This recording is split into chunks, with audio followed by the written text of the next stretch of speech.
pues, ¿qué es el valor que tiene, ¿no?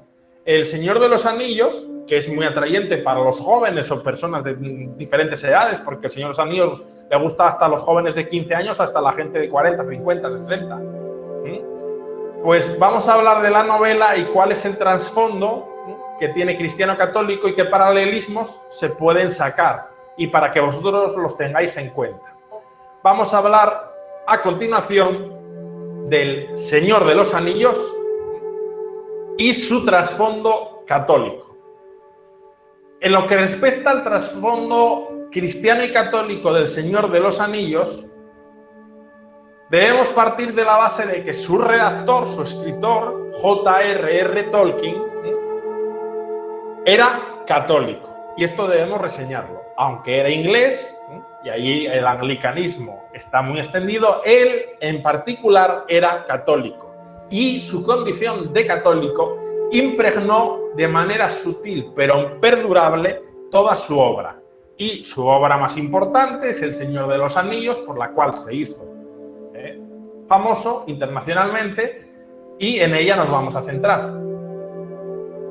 Es una trilogía, como sabéis, compuesta de 3 libros, El Señor de los Anillos, cuya adaptación a la gran pantalla a principios del siglo XXI pues tuvo y está teniendo, sigue teniendo un gran impacto y seguimiento, y hay una serie de especialistas e incluso críticos literarios que han evidenciado que hay un pozo, un trasfondo cristiano indudable. Debemos tener en cuenta que Tolkien le va a marcar mucho el catolicismo por lo siguiente.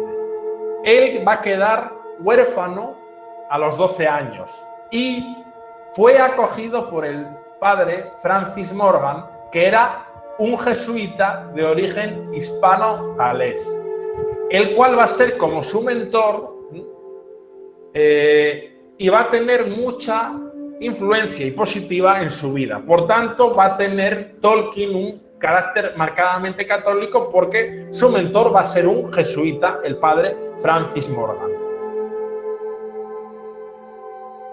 Él, en una de sus entrevistas, charlas, dijo que siempre tuvo la súbita y milagrosa experiencia del amor, el cuidado y el humor del padre Francis Morgan. O sea, que él reconoce que él tuvo una influencia muy positiva en su vida.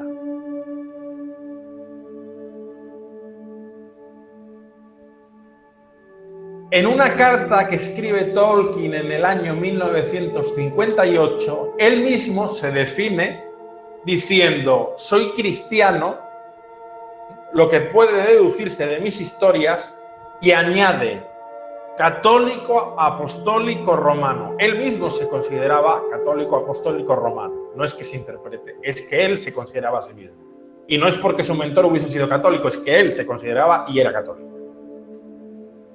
Él, además, escribió a su sacerdote y le aseguró específicamente que El Señor de los Anillos era una novela inconscientemente católica en su elaboración y conscientemente católica en su revisión final. Es decir, inconscientemente él, a escribirla, aunque es una novela de fantasía, como todos sabemos, inconscientemente sus creencias, su fe cristiana católica va a estar presente, pero es más, cuando él hace la revisión final, y ahí ya de manera consciente y no casual, él va a perfilar aún más que se evidencie ese trasfondo de creencias católicas, lo cual lo hace aún más claro. Ahora la pregunta será, que se la hará cualquiera de vosotros. Bueno, pues ¿qué temas hay en El Señor de los Anillos que remitan a una dimensión cristiana y más específicamente católica? Para no hablar en abstracto. Pues hay pasajes y contextos muy específicos en los cuales se ven paralelismos claros y que yo os voy a transmitir como claves o herramientas para que tengáis esa clave interpretativa católica cristiana del Señor de los Anillos. Hay que decir que son innumerables las similitudes que guardan, aunque pueda a alguien sorprender, El Señor de los Anillos con la teología católica. Hay una carta del año 1971 donde Tolkien afirma que la imagen de Galadriel un personaje de su libro, guarda una semejanza con la Virgen María.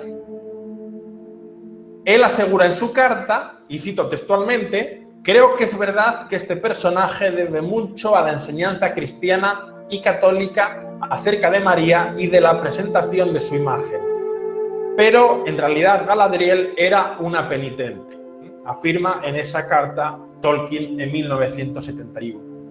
En segundo lugar, un elemento principal dentro de la trama del Señor de los Anillos es el anillo único, el anillo de poder, forjado por Saurón, siervo de Morgoth, que sería el equivalente a Satanás, al diablo. Ese anillo de poder, ese anillo maligno que sirve para atraerlos a todos y atarlos en las tinieblas, ¿no? Es una alegoría al pecado original. Entonces, el anillo único forjado por Saurón, siervo de Satanás, el diablo, sirve para atraerlos a todos y atarlos en las tinieblas, y es, como digo, una alegoría a ese pecado original. Bien. En tercer lugar, el día en que Frodo consigue destruir el anillo al final de la saga, en la última película, ese anillo del mal, que al destruirse se acaba con el mal, es así como se concluye, pues es el día 25 de marzo, según se puede leer en los apéndices de la obra. Así lo deja explicado Tolkien, ¿no? El 25 de marzo es el día en que se conmemoraba en la Edad Media la crucifixión de Cristo, y actualmente se festeja la Anunciación a la Virgen. Los dos días claves en la redención del pecado original, esto es la destrucción del anillo.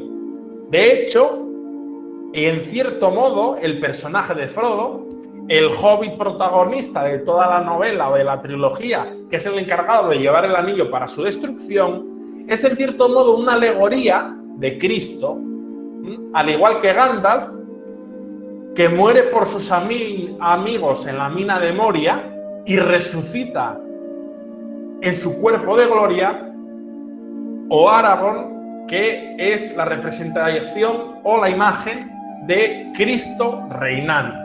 Vemos cómo hay varios personajes que ejemplifican o evidencian varias facetas de Cristo, ¿no? Alegorías de Cristo.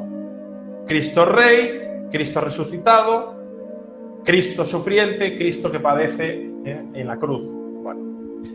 En cuarto lugar, los cantos élficos, detrás de ellos descubrimos, según los especialistas, himnos marianos. Por ejemplo, el canto que se titula Elbereth Gil Toniel es un Ave María en lengua quenya, y el Namarie que canta Galadriel es un Salve Regina. Si miramos además otro libro que tiene que ver con el Señor de los Anillos, pero que no es parte de la trilogía, que es el Silmarillion, en ella se condensa todo lo que tiene que ver con el entramado mitológico que hay detrás del Señor de los Anillos, detrás de la Tierra Media. Y en él, en el Silmarillion, vemos como la creación del mundo por Eru Ilúvatar, que es en realidad Dios, está inspirada en el Génesis, y la figura de Morgoth, el arcángel caído, es claramente el equivalente a Satanás o el diablo.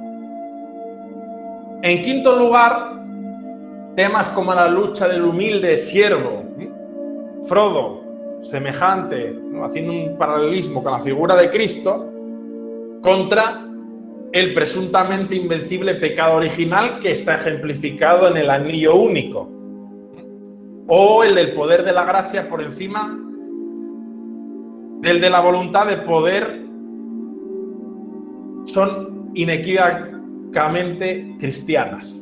En sexto lugar, algunos críticos también encuentran la huella o la presencia del Espíritu Santo en el libro.